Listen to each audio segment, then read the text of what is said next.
If it's Thursday, wartime worries in Ukraine in an NBC News exclusive. The Secretary of State, Antony Blinken, responds to concerns at home and abroad about the sustainability of the conflict and the political pushback against more aid here at home, as President Biden prepares to meet with U.S. allies overseas. Plus, new developments in a pair of legal cases that could impact the 2024 race as former President Trump looks at moving his Georgia election interference case to federal court, and prosecutors from the Justice Department announced they plan to indict the current president's son, Hunter Biden. And a federal judge sides with the Biden administration amid an escalating dispute at the border, ordering Texas Governor Greg Abbott to remove floating barriers from the Rio Grande by next week, as Abbott vows to take the case all the way to the Supreme Court.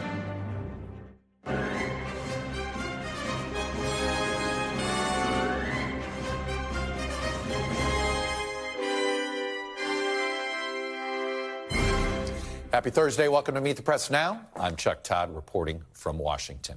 As President Biden is about to leave the White House on his way to a major gathering of world leaders at the G20 summit in India, which both Vladimir Putin and Xi Jinping are not attending. Real opportunity here. The president's trip abroad comes as the administration is facing mounting questions about the sustainability of the war in Ukraine, both militarily and, of course, here in the United States, politically. Ukraine's highly anticipated counteroffensive has struggled to make gains. The defense minister has been ousted amid concerns over corruption and military strategy. And there are new signs here at home that public support for more U.S. aid is in the waning stage. And just yesterday, Ukraine suffered its deadliest attack from Russia in months. And there is growing dissatisfaction inside the Republican Party over the conflict and the administration's latest request for billions more in aid, an issue that could get wrapped up in this month's fight to avoid a government shutdown. So it's perhaps no surprise that administration officials are being dispatched right now in public and in private on this issue. In fact, at the Capitol today, the National Security Advisor Jake Sullivan briefed top members of the Senate in a classified session to update them on the state of the war. Again, Ukraine funding is on the line here. And in Ukraine, Secretary of State Antony Blinken is on day 2 of his visit, where he met face-to-face with President Zelensky, vowing to give Ukraine what it needs to defeat Russia and rebuild its economy. And while in Ukraine, Blinken sat down with my colleague Richard Engel. It's a wide-ranging, exclusive interview about the future of the war, the U.S.'s commitment, and the current state of Ukraine's counteroffensive. Fundamentally, this is Ukraine's land, Ukraine's future, Ukraine's freedom. That's what its soldiers are fighting for. That's what its people are fighting for. Have you seen anything on this trip or heard anything on this trip that gives you specifically confidence that the counteroffensive that's going on right now will prevail? Well, look, let's put this in perspective. The last time I was here in Ukraine was almost exactly a year ago. In that time, over the last year, the Ukrainians have taken back more than 50% of the territory that was seized from them by the Russians starting in February of 2022. So far, in the last 3 months, progress has been very, very slow. You talked about how they've regained 50% of the territory taken by the Russians in the last year. Almost all of that was about a year ago. The recent offensive, the gains have been little villages, a little area here. You think we're starting to see more progress? It's step by step. They knew this was going to be a hard fight, but I think especially over the last couple of weeks, we are seeing tangible progress. I heard a very detailed report from President Zelensky, from his military advisors, and I think we are seeing real forward movement. Now that we're in more of this slow, incremental, very costly in terms of lives phase of this war, do you think it's harder to keep the American public on board? Look, it's always challenging to keep people's attention on any one issue for any period of time because so much is happening around the world. It will end at some point with diplomacy, but the Russians have to get to a point where they acknowledge that they failed.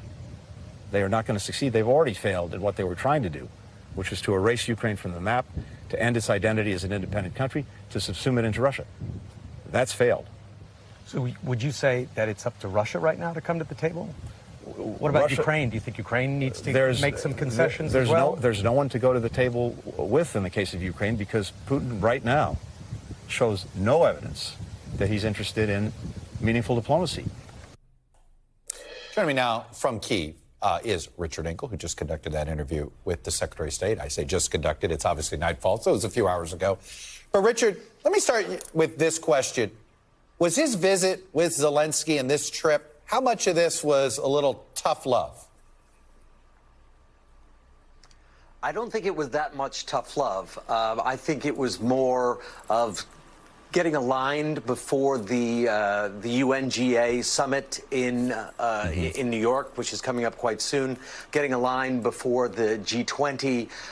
The summer is obviously very slow, and there hasn't been much focus on Ukraine for the last several months.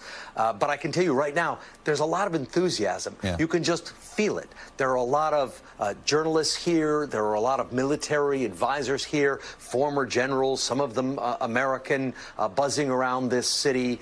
There are a lot of VIPs, a lot of delegations moving here and there. So it does feel like they are trying to reinvigorate not just diplomacy, but reinvigorate international engagement as they are going into an important fall when they know they're going to need billions more dollars from the United States and other countries. You know, Richard, the reason I asked it that way is, I know you feel this way too. You and I don't believe in coincidences, right?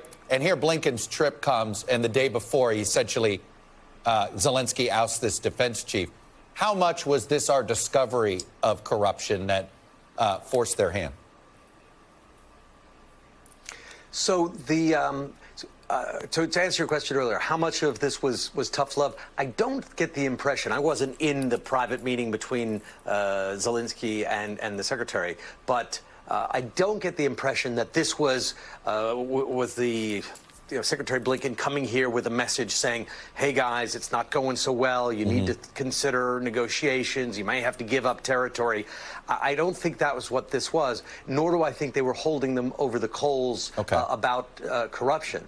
The corruption has been, I wouldn't say serious. There has been a few serious incidents, and it is something that has annoyed the Ukrainians primarily, because the corruption scandals that have been here have been about overcharging within the military. They found that uniforms or food, and eggs was one of the scandals that were being supplied to the soldiers. So do you think this let me ask you this, Richard. And I think this was Do you think the defense minister, do you think corruption was more of a, this was more of a strategic decision, that they didn't trust his military strategy?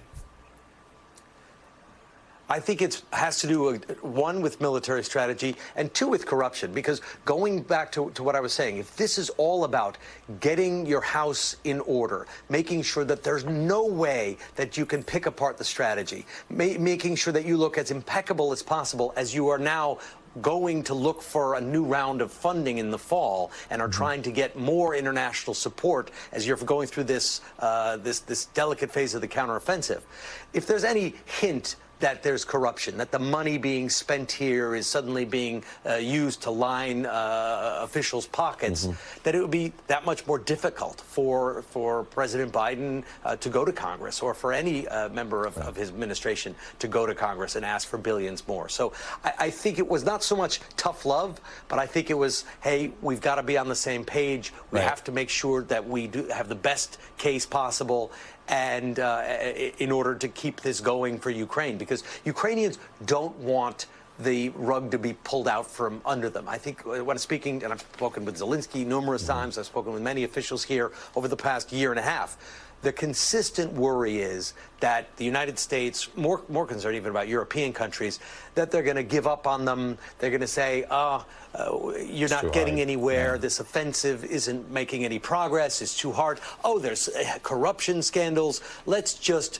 pack it in, get the best deal that you can with Russia. You're going to have to give away some territory. They don't want to do that. They think that if they keep pressing and keep pressing, that Putin's Russia is a paper tiger. They think it is not as impressive as and as weak as it has proven itself to be numerous times in this war. And they don't want the West to give up on them before they give up on themselves. All right, let me get you out of here on this, which is we're in a phase right now where there's a lot of diplomacy going on in order to keep the funds coming, keep the resources coming to Ukraine. On the ground, what do we got? About 2 more months of fighting until the winter freeze. Is there a goal for progress that is identifiable from your perspective right now?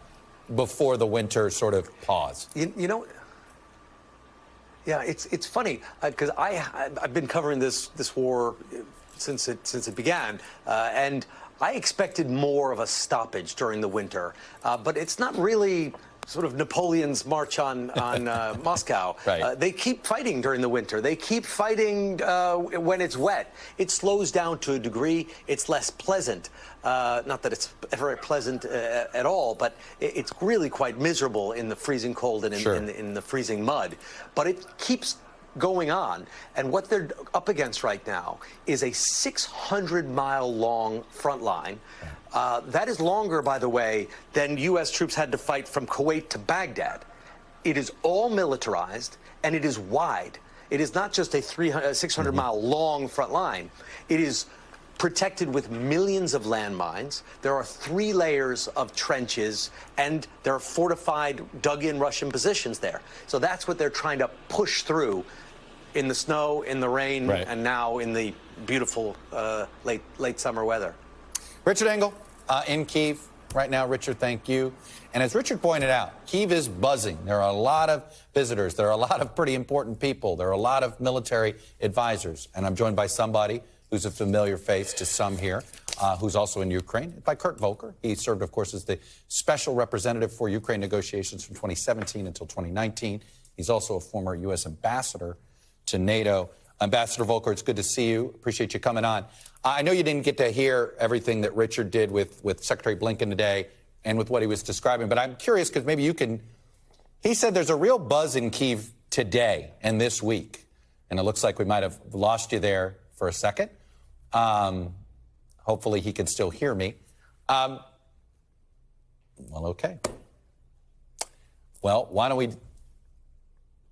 we do this? I'm going to pause that conversation. As soon as we can get him back, we will get to Ambassador Volker here. But I do have some breaking news that we were going to put in at the end of this segment. We just learned that a jury has reached a verdict in the criminal trial of Trump's former trade advisor, Peter Navarro.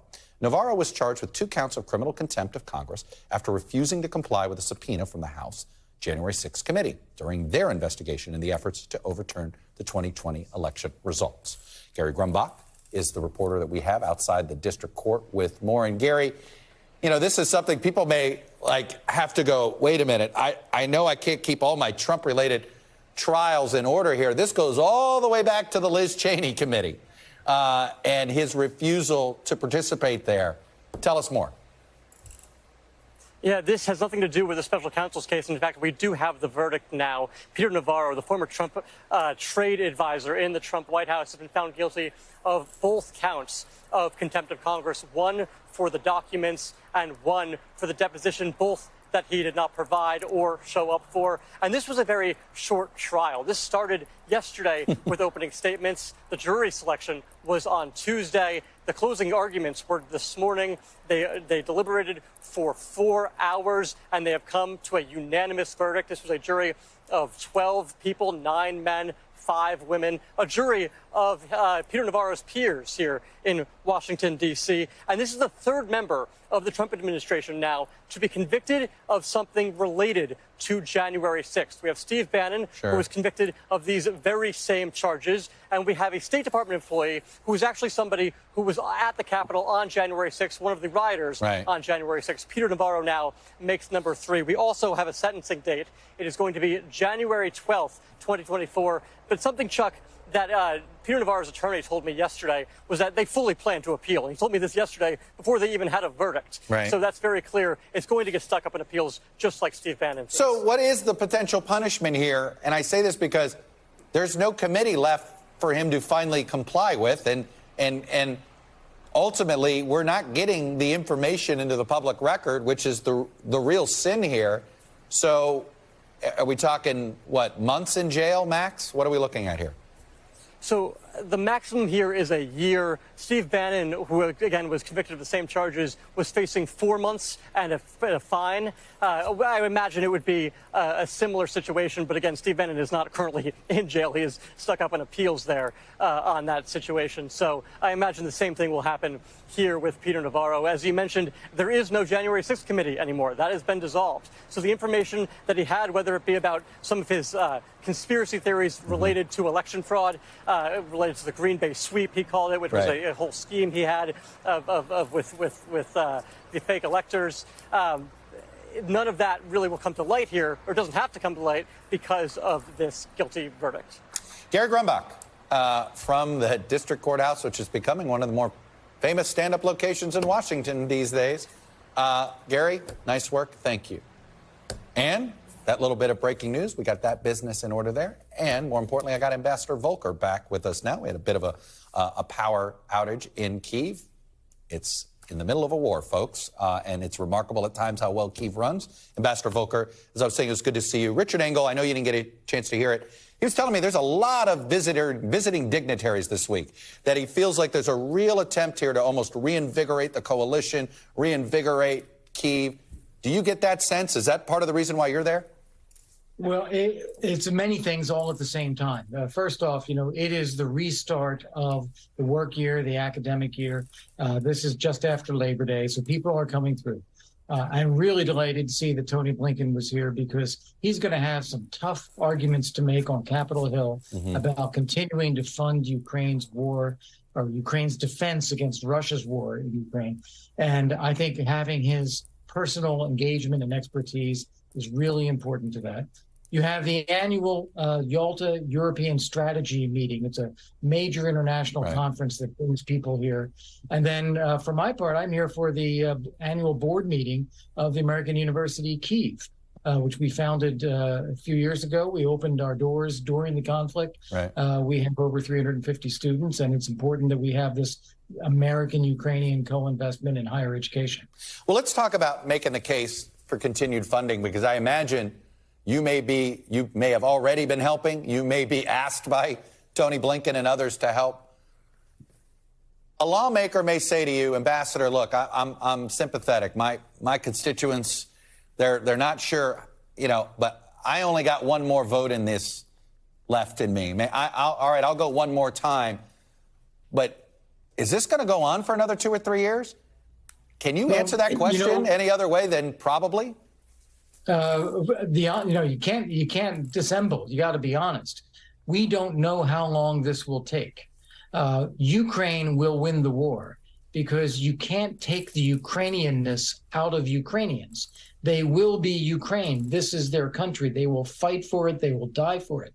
So this is not going to go away. And Vladimir Putin's Russia, as much as they want to attack and kill Ukrainians, will never succeed. You can't kill that fast. And so we know how this will come out. The question really is, what do we do to end it faster? Will we give Ukraine the equipment that we possess that would help them end the war faster? And from an American voter, an American budgetary perspective, is the amount we're spending on this worth it? Let's just look at it. We're spending, we've given Ukraine about $28 billion in military aid so far, and that is U.S. equipment transferred to them, and then we count down the dollar value. It's not money, it's equipment. And that has resulted in Ukraine surviving, taking back territory, substantial amounts if you think back to last year, and Russia tearing itself apart. And that's about 3.5% of the U.S. annual defense budget. I would say that's a bargain. And I think with the stakes of free people and helping other free people are enormous. So look, there's a bit of a diplomatic push in the next 6 weeks, because you got a lot of gatherings that are happening. You have UNGA coming up, the UN General Assembly. My apologies for using colloquial language there. Obviously, the G20 is another opportunity. What's realistic of progress the Ukraine military can make by the end of this calendar year? I was asking that of Richard, and one thing he pointed out is that there isn't a winter, that fighting doesn't stop in the winter the way maybe some people thought it would, that the fighting will continue, but it slows down. But what's realistic and how much progress they can make that would make the case that, hey, support is worth doing? Yes, it takes time, but what progress do they need to show? Yes, I would encourage everybody watching to pull out a map and look at Crimea. Crimea is a dry, rocky peninsula attached to Ukraine, and Russia has claimed Crimea as its own, but it is not connected to Russia in any meaningful way. They built a bridge with a rail line and a road line to get there, and now they've taken over parts of southern Ukraine to create a land bridge so they can supply Crimea from there. What Ukraine can realistically do is break the land bridge, prohibit Russia from supplying its troops in Crimea from Russia directly across southern Ukraine, and break the Kurt Strait Bridge so that they can't supply their area. If they do that, Crimea is cut off. The Russian forces there cannot be sustained. Is that realistic before the end of the year? Yes, it is. Look at the progress the Ukrainians are making in the south right now. They've passed Robikina. They're heading toward Tokmak, and they are getting within range of those key rail and road lines that go across southern Ukraine. All they have to do is disrupt it. They don't need to occupy all of this themselves. They just need to disrupt it. Are you concerned that the presidential race will turn into that even though Ukraine won't be the central issue, that the two nominees, one will be decidedly pro-funding Ukraine and the other one won't? How concerned are you about that moment? Well, I think it's something we should try to avoid because it's not. Have you spoken to your old boss about that? Yeah, it's not in either party's interest to make Ukraine a domestic U.S. political issue. We have national security interests at stake, and we ought to be able to come together on that. And Americans are going to vote on domestic issues anyway. So what I would really love to see is a bigger supplemental package for Ukraine this year, big enough to carry us through a presidential election. Avoid the presidential year. We don't have to have multiple votes. It's the logical thing to do, Ambassador, but as I joke often around here, we banned logic in Washington a long time ago. Ambassador Volker, pleasure to get a few minutes with you. Thank you, sir. Thank you, Chuck. Appreciate it. Coming up, we have some other legal news to get to. The latest fallout in two other major investigations as the special counsel moves to indict Hunter Biden, while former President Donald Trump looks to potentially move his Fulton County racketeering case into federal court. Plus, President Biden's political problems risk piling up. This new poll that's out shows voters growing increasingly concerned with his age and ability to do the job. You're watching Meet the Press Now.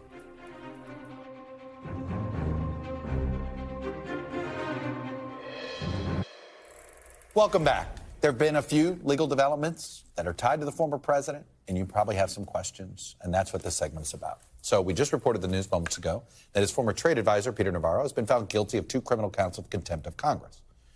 That has to do with the old January 6th committee. It has no impact whatsoever in any of these other investigations, but Peter Navarro may end up spending a few months in jail. But let's start in Georgia. That's where former President Donald Trump has filed notice indicating he may try to move his case out of Georgia into federal court. Of course, some of Trump's co-defendants in the Georgia case, including Mark Meadows and Jeffrey Clark, have already filed to move their cases to federal court. Comes amid a new back and forth between Republican Congressman Jim Jordan and the Fulton County DA, who brought the case against Trump and his associates, Fani Willis. Last month, the Ohio congressman and big-time Trump supporter wrote a long letter that accused her of bringing a politically motivated case against the former president. And he demanded that Willis turn over documents in her communications with the Department of Justice. That's how Jordan was trying to justify why he could do this. Today, Willis pushed back strongly. And she wrote in a letter to Jordan this: "Your letter makes clear that you lack a basic understanding of the law, its practice, and the ethical obligations of attorneys generally and prosecutors specifically." Some pretty tough language. Joining me now is Andrew Weissman. He's a former FBI general counsel, former senior member of the Mueller probe, and of course an NBC News legal analyst. So Andrew, let me start there.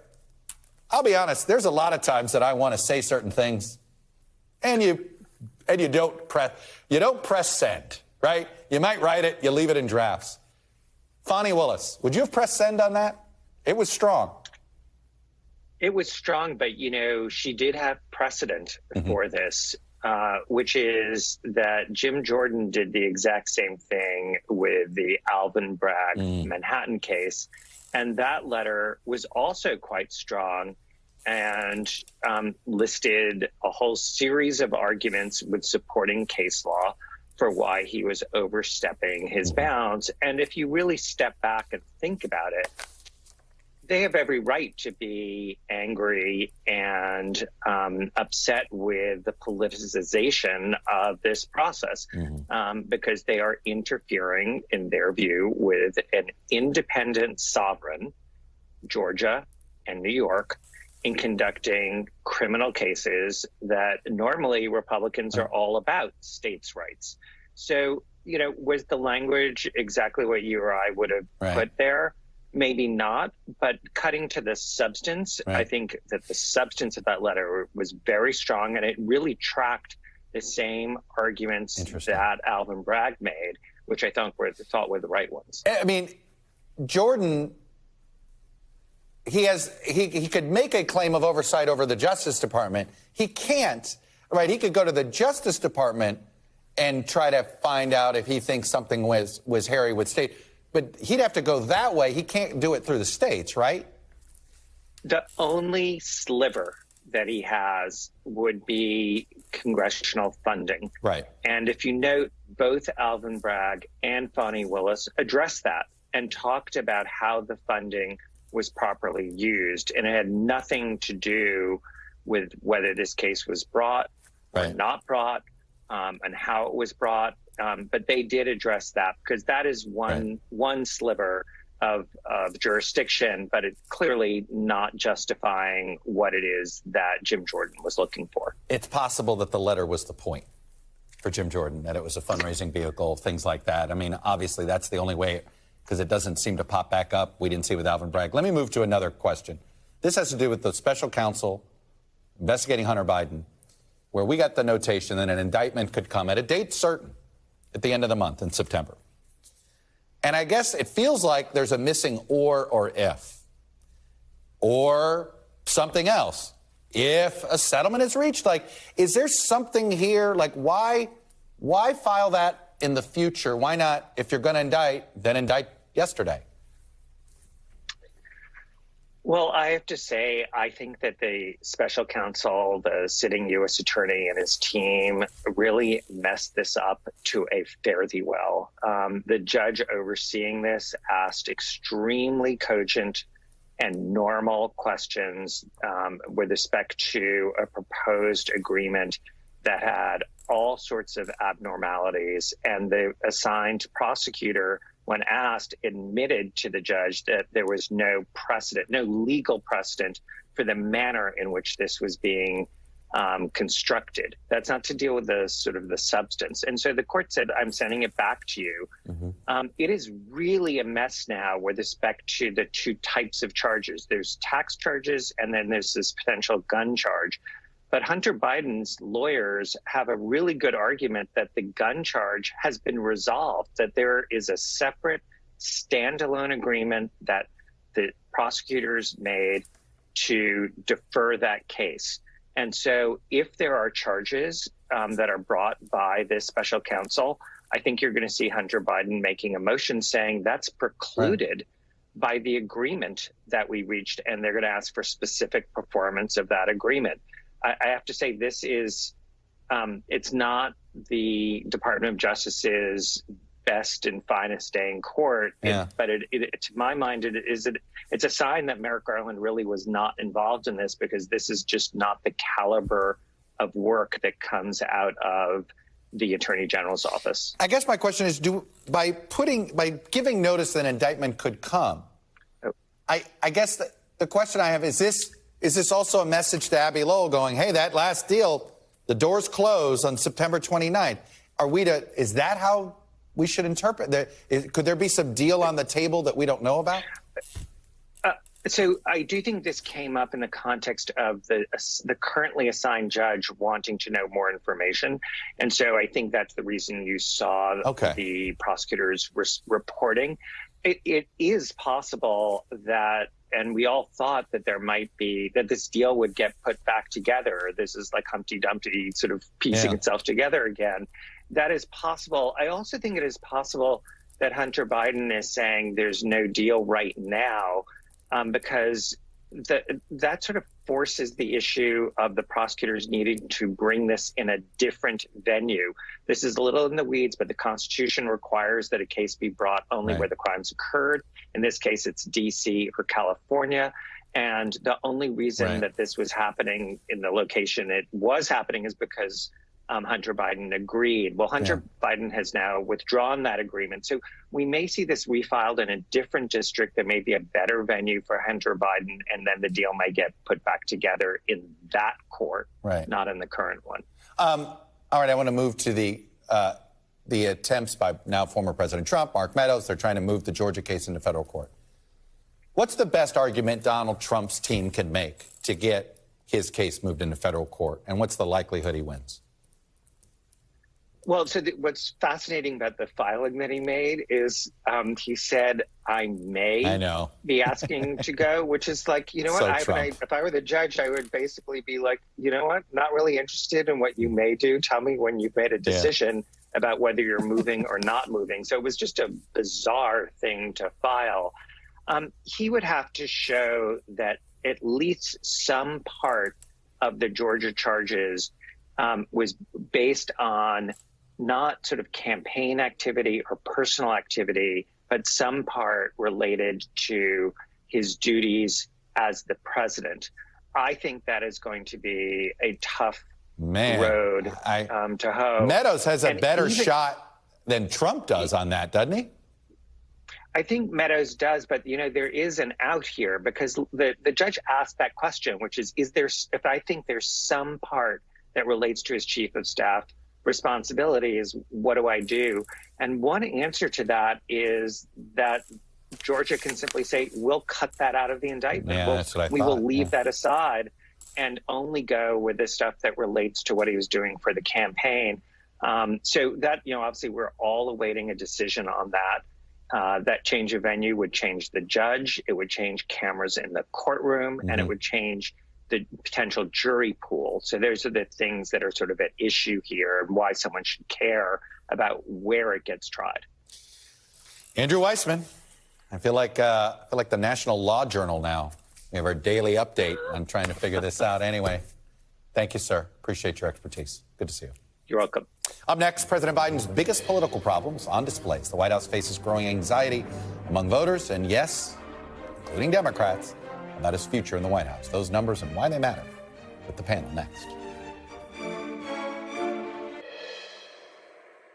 Welcome back. The incumbency advantage in the presidential election isn't what it used to be, although pretty much nothing in politics is what it used to be. Check out these numbers from a new CNN SSRS poll. And yes, it does feel like CNN changes its methodologies regularly. So this is I do throw a little bit of salt on this, on the methodology here, but these numbers are tracking with other numbers. Look at these head-to-head matchups. Every single one of Joe Biden's top potential Republican rivals is within the margin of error against him, including leading him. Former South Carolina Governor Nikki Haley has the biggest lead in these matchups, 6 points, 49-43. Trump is up by a point, tied with DeSantis, Pence, Scott, Christie, all are up 2 points over Biden. Biden supporters may argue that the president is essentially getting hit by $1 billion of Republican campaigning before their own general election gets going. There's truth to that. But if you dig deeper into these poll numbers, they're less than stellar for the president. Among Democrats, just a third want to see the party nominate the president for another term. Let me repeat that. Just a third think he should be nominated again. That's among Democrats. And it's not about anything else other than this. It's his age. Democrats are skeptical he can handle another run. Joining me now, Leanne Caldwell, Washington Post Live anchor, author of the Daily 202. Faz Shakir, the senior advisor to Vermont Independent Senator Bernie Sanders, and Republican strategist Jim Dornan. Leanne, look, whatever you think, and again, I'm a poll snob, so I've got my own things, and they do a few weird things here, but at the end of the day, these numbers aren't outliers. These are strikingly bad numbers for the president at this point in time when you consider the mess that's on the other side. Yeah, there's no other way to put it that it's horrible. And this is what some Democrats privately have been worried about, and some Democrats publicly, including Dean Phillips, who almost launched a bid against him, not out of the question yet. But there's some concern among Democrats that perhaps that this age thing and that his numbers are just not strong enough at this point. But everyone's thinking, let's hope that the nominee is Donald Trump. because that is how President Biden can win, they And think. fast, that to me is the standing on a high wire here. I get the confidence that many Democrats have. I've talked to a bunch of them who are nervous about it, but like, well, if Trump's the nominee, there won't be a problem. What if Trump's not the nominee? And if Trump is the nominee, I still think it's 50-50. So I would just like put it there. Do you think he's the strongest Democrat that you could put up against Donald Trump? Who, Joe Biden? Yeah. Well, he's beat him once before. So I understand. But is he the strongest candidate they could put up now? Well, we're not running a primary. I would assume there's other Democrats who could beat Donald Trump, and a lot of them, quite frankly. So, no, I don't think he's the only one. Are but you he's done concerned it about not having a plan B?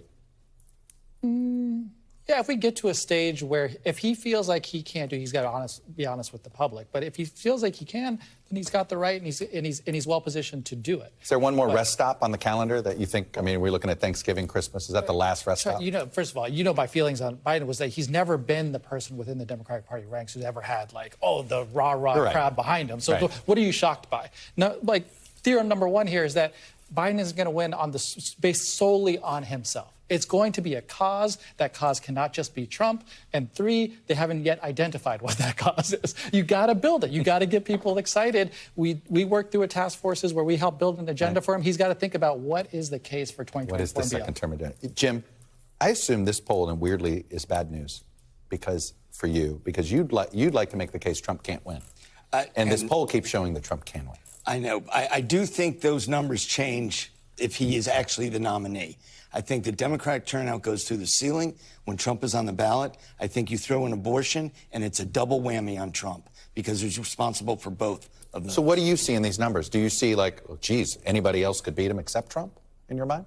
Yeah, I think that Trump is the only Republican that Biden can beat, to be perfectly honest with you. Well, according to this Ramaswamy, too. Well, yeah, that's true. Well, he's Trump Jr., so to speak. I mean, I think Nikki, I think Tim Scott, I think they're all looking good. I don't think DeSantis is going to be there at the end, to be honest with you. I think it's going to be what they're looking at is the second tier right now. That's who I think our nominee is going to be. You think it's someone in the Haley, Scott? I do. That's interesting. That's interesting. And Nikki Haley petrifies the Biden campaign. That's what Nikki Haley says. And no, Biden people they fully admit they just don't believe she can get through the nomination, and they're probably right. Right, because the primary is a lot different than the general electorate. But look, Nikki Haley had a great performance at the debate. She's had a month. She has, and they are trying to build on that momentum. But the challenge is that the electability issue in the Republican primary for Donald Trump doesn't seem to be a concern for Republican primary voters. Yeah. And so they're not going to look elsewhere unless Trump takes himself out of the race or there's some way for him to not be the nominee. But one of the reasons why Nikki Haley is overperforming as a poll snob that you are is that mostly the Republicans have a problem with women. Right. And here's a bunch of Republican women who would love to find a woman to vote for. Yeah. And so first of all, I think she's a little bit higher just because she's got that. Yeah. And second, we haven't had the debate on women's choice. Right. And I think that would change. In a general election, if you had that debate. Right. Let me ask you this, Faz. Let me show this full screen here. Ask just among Democrats, what's your biggest concern about President Biden as a Democrat? And like I said, it's not even a close call. It's just one thing. This is not about Hunter Biden. It's not about whether he's progressive enough. It's simply about, can he do this? How do you fix that? Is there a way to fix it? How is it? You think it's fixable? How is it? Because you're looking for a fighter. Or ultimately, what age is telling you is, do you have stamina to engage in fights against powerful actors? Your guy, Bernie Sanders, people don't think he's too old because he comes across and yet he a fighter. Is older than us. But what is that, though? Is the perception of this person's got vigor, stamina. He's ready. He's itching for fights. And I think we have largely not seen Biden in that kind of arena. You saw it at the State of the Union, but I think we need more of those venues, and I don't think they're oblivious to this. Yeah. You just got to put them in settings where the fists come out. I think they got to roll the dice and let him be who he is. I love that idea. I don't know. When you protect him too much, then you make every encounter matter more. You know what I mean? I've said this to you. If you had told them that he's going to go off the script, off the teleprompter in the State of the Union, most of them would have been like, that's crazy. We can't let that happen. He's not going to go deliver the State of the Union. And it was great. Right. It was great. Well, even his ad lib on Russia, right? It was about, he thinks, my God, Putin should go. Well, nobody disagrees with that. He was right. They should have defended his ad lib. Don't treat him like a kid. They've done this. Jim, why do you think Do you think Republican voters would change their mind at all about Trump if he were 10 points down? Absolutely. I think a lot of those poll numbers are showing, oh, he's going to be our winner. I'm going to go ahead and support him. But I also think there are underlying numbers on the court stuff that are just kind of simmering right now, and that are going to kind of rise up. I mean, if they video that Georgia trial, I mean, that is a campaign commercial for Democrats against Trump. Absolutely. Can I suggest one thing, Jim? I'd be interested in your reaction, because obviously Mike Pence comes out this week and says, no, there's an ideological problem in this damn party, and Trump is on the wrong side. He's a populist. We need to be conservatives. And my argument back is one of the reasons that Trump is so successful is you're on the wrong side of that, Mike Pence. And most of the Republicans are on the wrong side of that the populism is, in fact, what is surging Donald Trump and why a lot of people support him. I don't disagree with that at all. And I agree with Pence, to be perfectly honest with you. I mean, our party is abandoning conservatism. But is it possible that, to sort of piggyback on this question, is it possible that Pence and Paul Ryan and that wing of the party lost the argument? I don't think it's over yet. I think if Trump loses, it's over on the right side. Right. I think if Trump wins, it's going to be hard to argue against it. Leanne, the issue of one of the things that I think hangs over this hand-wringing of Biden is the lack of confidence in the vice president. Yeah. I mean, if the vice president were seen as more, I don't know what it is, more likable, more this, whatever word you want to choose, do we think Democrats would be this sort of concerned? No, absolutely not. I think that every single Democrat I talk to, many Democrats I talk to do say that a lot of the concern with President Biden and his age is a recognition that if something happens to Biden, which the chances statistically based on age is relatively high. He has great health care. Yes and no. But by the way, it isn't like once you hit certain ages, then actually his likelihood of living to 90 is greater right now than the three of us. Okay, because he's already made it to 80. So I do think in his defense, I've heard all this. In his defense, he's actually more likely to live to 90 than he is not to make it through a second term, in fairness to this. Well, that would be great news for Democrats who... I'm speaking like an insurance agent. You know what I mean? Like, I'm just telling you that it is true. I know we hate facts sometimes because it screws up a good narrative, but the way actuary tables work. But anyway, go ahead. But anyway, yes, Vice President Kamala Harris has had a rough time as vice president as far as her perception among people of being a good president. She is trying to change that. She has a new team. She's had she has a good last several months. She has had a good actually. summer, I think. But does that change perception of voters? Takes a while.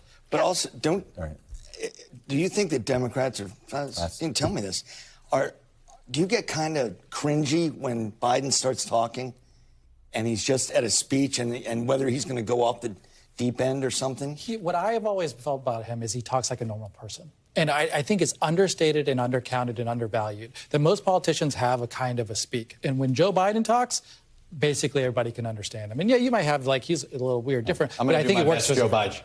I've got to go to break. All right, folks. All right, Jim, I got to go. Did you get me on that one? Coming up, border battles. We'll have a fight. We're going to talk about the anti-migrant buoys in the Rio Grande. That's headed to the Supreme Court. But also, we have a Mexican presidential election that's going to take place in the summer of 24. How's that going to be impacted by our election and vice versa? You're watching Meet the Press Now. Welcome back. A federal judge has ordered the state of Texas to remove a controversial floating barrier that it placed in the Rio Grande River to block migrants from reaching the United States. In the ruling, the judge says the buoys obstructed the flow of the river and likely required federal authorization. The barrier, placed at the direction of Governor Greg Abbott, has been heavily criticized for humanitarian reasons and fears it could cause people to drown. Reacting to the news, Abbott pledged to, quote, "This fight ain't over, it's only just begun." Well, joining me now on the latest on this is NBC's Julia Ainsley. Julia, I don't understand why the state of Texas has not lost its lawsuit privileges. I'm being a little facetious, but the federal courts have said, including the Supreme Court, states do not have any say whatsoever in our immigration policy. How many different ways does the state of Texas need to be told this? Well, oftentimes they have the Fifth Circuit backing them up, and so at least if they do get that told to them, it's not to the Supreme Court level. This happened at the district level. They couldn't even get to the Fifth. Judge who said, I'm only going to look at this from an apolitical standpoint, and at this point, this wasn't federal versus state. It was actually international treaties that they were coming up against. Again, the state of Texas has no value, say over that Rio this, Grande, right? Yeah. And this is part of international treaties that govern our water and our barriers between us and Mexico. They can secede from the United States. By the way, Texas does have a unique, for what it's worth, because it was its own independent country at one point. But that's the only way they could get around this. Right, and then they would have a major problem with their first rival being the government of Mexico. As we know, Mexico really pushed back and said, look, this could actually really harm U.S.-Mexico relations. They saw that they were really building this relationship with the Biden administration over issues like immigration, fentanyl, gun trafficking, and then you have this major border barrier, and that really caused an issue. Now, I wanted to point to what this judge said about the federal law. He said that the court finds the barriers threat to human life and its impairment to free and safe navigation and its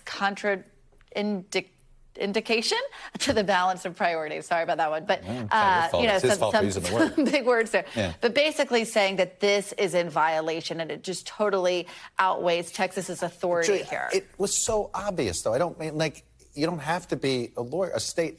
Again, I go back to, is there a point where the federal courts will just not even take these cases anymore? Well, that is a good point, but I also want to go back to where we might see this come up again. And this idea of a border buoy barrier was a Trump idea. In fact, it's someone who left Trump's CBP and went to Abbott. But federal would be different, wouldn't it? Well, I'm saying we could see this come up again. So if this continues, they took the exact specifications agreed upon by the Trump administration. It's the same person who designed it under the Trump administration, went to Abbott's office, this man named Mike Banks, and they built to those exact specifications so that if Trump came back into office, he could build on. So even if this ends up being struck down, we know that they've appealed to the Fifth Circuit, could likely go to the Supreme Court. You could still see this come up again, but then it's going to become a country versus country issue if the U.S. takes this on. And again, the federal government has oversight over our immigration policy. So under that scenario, now, maybe it violates a treaty. Right.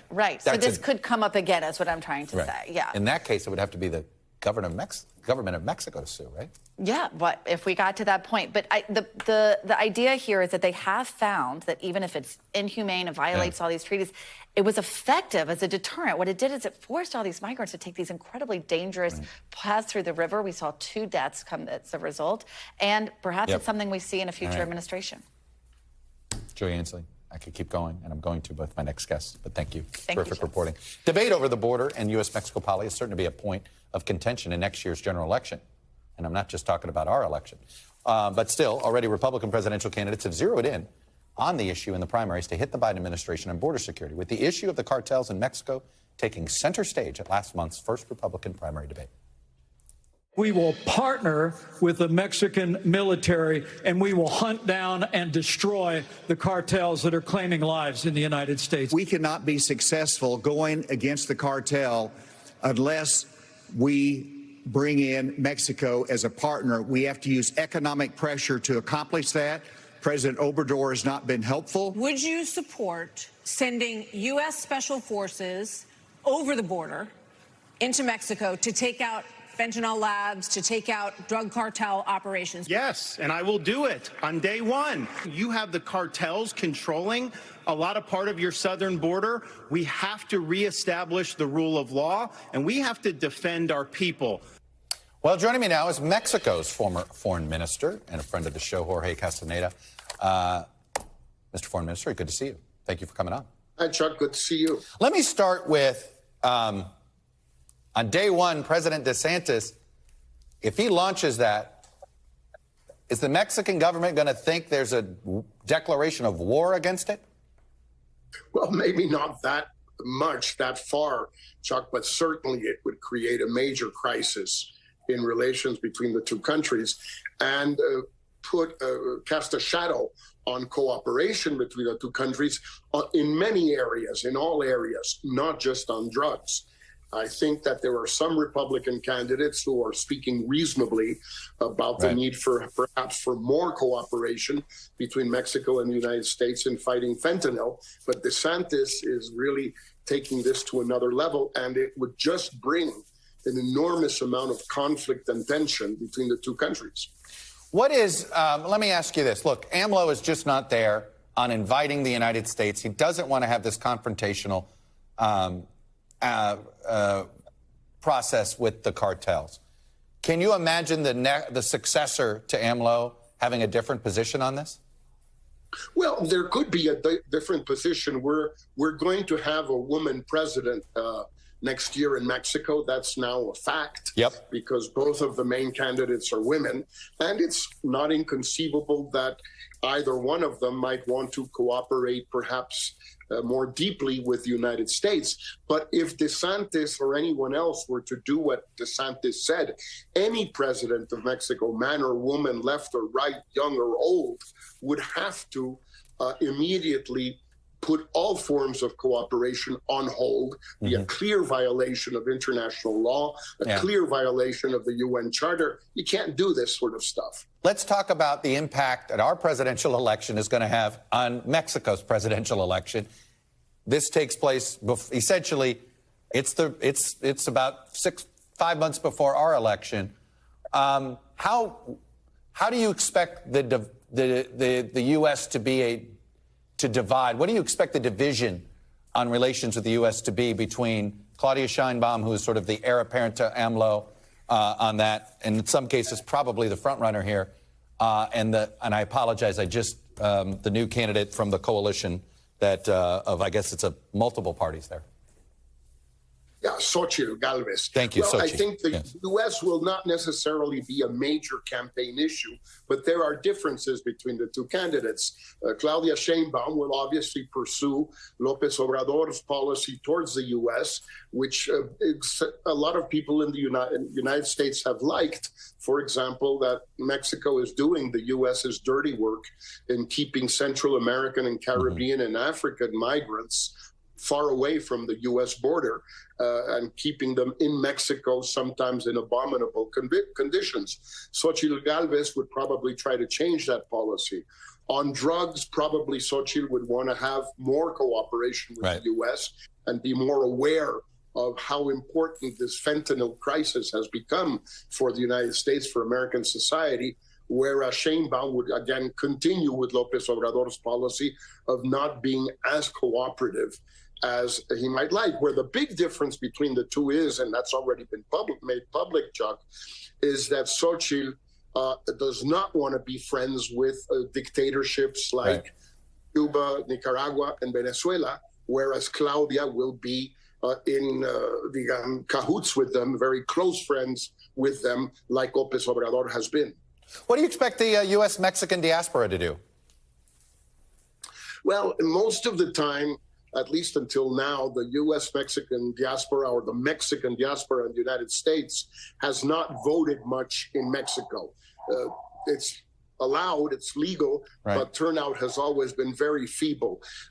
What's more important is whether they call home and have their mothers or their daughters or their brothers or their sons hear what they think, firstly, and secondly, they send money for the different campaigns. My sense would be that Xochitl Galvez has a good chance of courting them because she's gone to the States. She was already in Houston a little while ago. Yeah.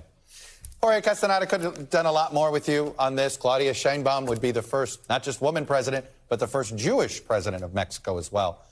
Fascinating little factoid there.